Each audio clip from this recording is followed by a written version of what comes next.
Bago matapos ang taon, ating balikan ang pinaka-nakaka-LL na online show ngayon.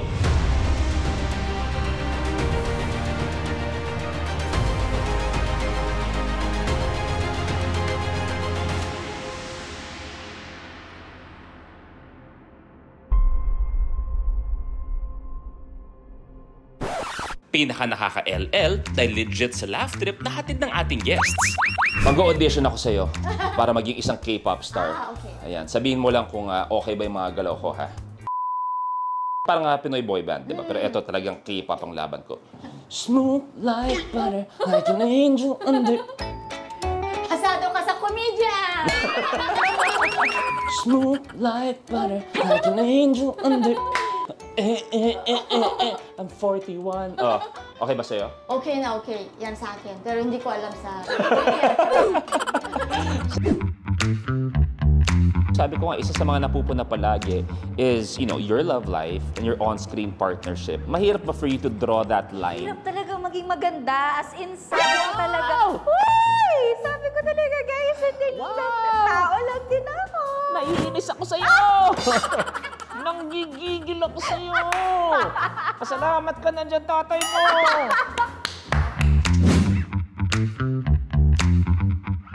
One thing po na alam niyo na ayoko sa show ko ay yung magpapaka-controversial, ayoko ng mga clickbait, luma na po yan. Para sa akin, I respect the artist. Sinong pinakaayaw mo sa hashtags? Kaya hindi kami nagkakasabay-sabay. Kasi nangyayari, yung sayaw namin, pinractice lang namin ng umaga yon. Ngayari, papasok kami 8 a.m. Sasayawin nyo na yun ng 11:30. Ganun lang. Kaya hindi kami magkakasabay-sabay kasi una-una hindi talaga kami mga dancer. Pangalawa, kulang ka sa oras sa practice. Yun pala yun. Akala ko dati sa hashtags, kada hashtag, iba-ibang choreographer. Yun yung akala ko. Kaya sabi ko, parang iba-iba yung galaw nila. Meron dito yung kamay, meron dito, meron di nagtaas. Ang maganda kay Luis, pagka nagpe-perform kami, mas matagal yung tutok sa audience. Iniiwas. Eto na! Pagkatapos ng tanong ito, uwi na tayo. Kumbaga parang final decision. Antoinette, 100%. Yun yung sinasabi sa amin dalawa. Sino ba mas gwapo talaga sa amin ni Wamos? Si Wamos. Si Wamos. Kaya pagka sinabi na itong ikaw, pagsamahin ko talaga kayo. Gustong-gusto talaga namin kay Mamit, kuya. Kasi 7 years old ka lang ako, papanood na kita eh.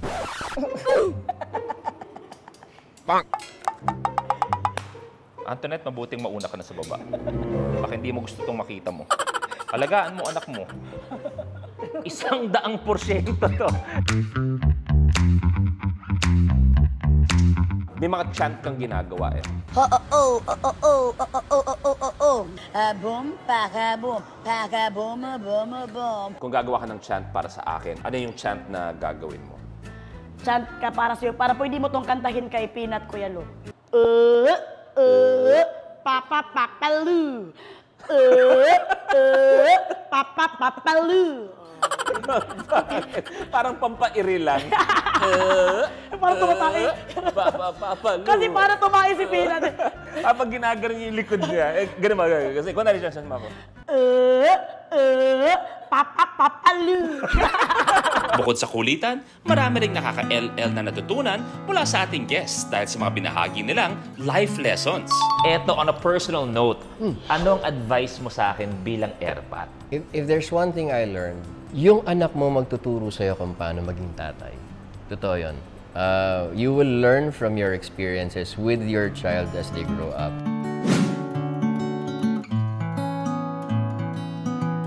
What do you think would be the key ingredient for a long-lasting marriage? Every month, tinatanong niya ako, how am I doing as a husband? Oh, wow! How can I improve? Wow! So ako din parang, wow! You know, I've talked to countless couples, pero kayo yung first na narinig kong ginagawa yun. And where did you get that initiative? Obviously, nabasa ko siya somewhere, I don't know where. Pero pag ginagawa mo kasi yun, lumiliit yung mga malalaking problema. So, lagi magkakaroon ng problema or challenges. Bago pa siya lumaki, halika na, pag-usapan na natin, bago pa siya dumagdag or magpatong-patong.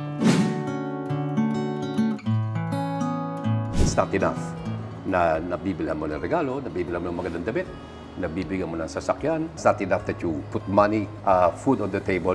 Kailangan mo talagang spend time with the child. I thought before, yun ang pinaka-importante, was to be able to always provide. I learned eventually that it was time I spent with you, which I found had the highest value.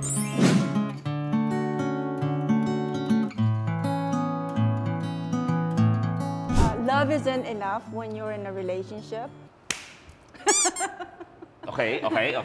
Good. Kasi you need trust, you know, you need to be transparent, you need to communicate, and you need to value your partner. You know, you need to understand. That's the key to, you know, to have a good relationship, healthy, open, honest communication.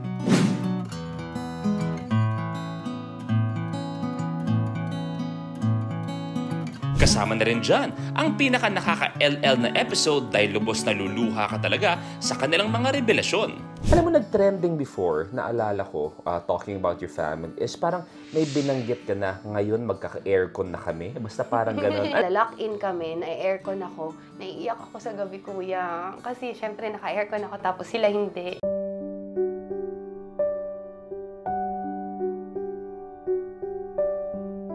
Anak ko hindi ko kasama kasi 2 weeks po yun eh. 2 weeks, tapos uwi po ako ng mga 3-4 days, tapos babalik kami doon. Naalala ko po bigla, sa tagal ng ilang buwan na kasi din naman, 1 year na rin yun na wala kaming aircon. Nakalimutan ko na yung ginhawa, kuya. Hindi ko na rin naman siya hinanap-hanap, pero nung na-experience ko siya ulit, doon ko naiisip na yung mga anak ko na papawisan. So nung na... Naiiyak ako. Bakit?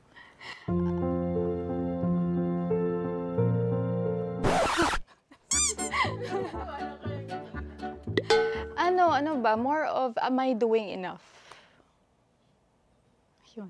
Am I doing enough for my husband, for my child, for my family? Tapos nandun din yung, syempre, your life changes, diba? Parang from being single to being a wife, and then magiging mommy ka. Parang, syempre, even yung career mo magbabago, yung katawan mo magbabago, yung outlook mo sa buhay magbabago. So, talagang nandun yung change. Parang, syempre, you're diving into the unknown. Na yun yung nagpapa-anxious sa'yo. Baka ako yung reason kung ba't siya na-stress. Kung ba't siya nagkasakit. Kasi yung reason ng breast cancer niya is stress. So, inisip ko, baka ako. Kasi, ako yung anak niya eh. Pink tissue, please. Pink tissue. Hindi rin papahuli ang pinaka nakaka-LL na clickbait. Yung akala mo seryoso, pero siguradong laging may kalokohan. May papakita ko sa'yo ngayon. Kasi nag-trending to eh. Siyempre, sabi nga niya, ayaw mo na nung nagsasagutan pa, di ba? Ayaw mo na nung mga ganon. Ano yan? Ay, kuya, huwag na to. Ayoko na. Ito lang naman sana ang hinihingi ko. Kung anong opinion niya dito. Dan.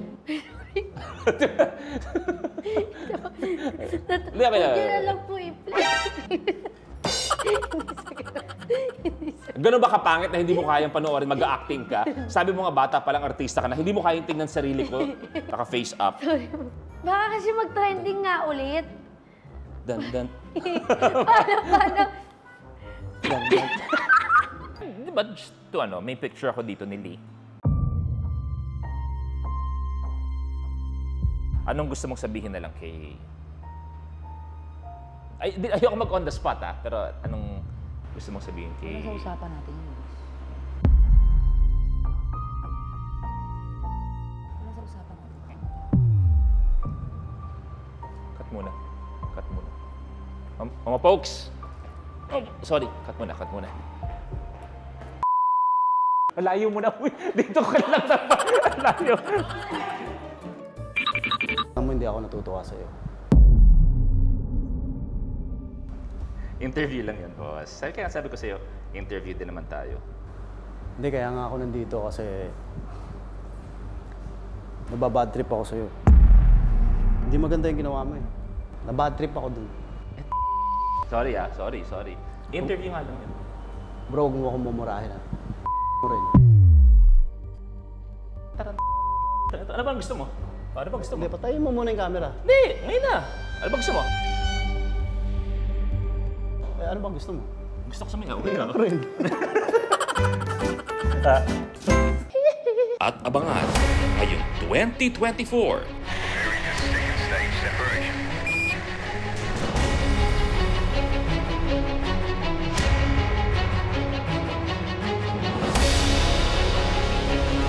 Mas marami pang bigating guests. Dito mo dapat kinukuha ang tamang pagkanta. At least yung levels namin. Mas maraming pasabog na revelasyon. Ito na siguro ang pinaka-importanting tanong.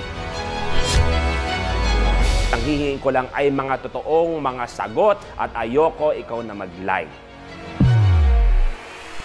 Dito lang sa Luis Listens. Happy New Year mga kalaki!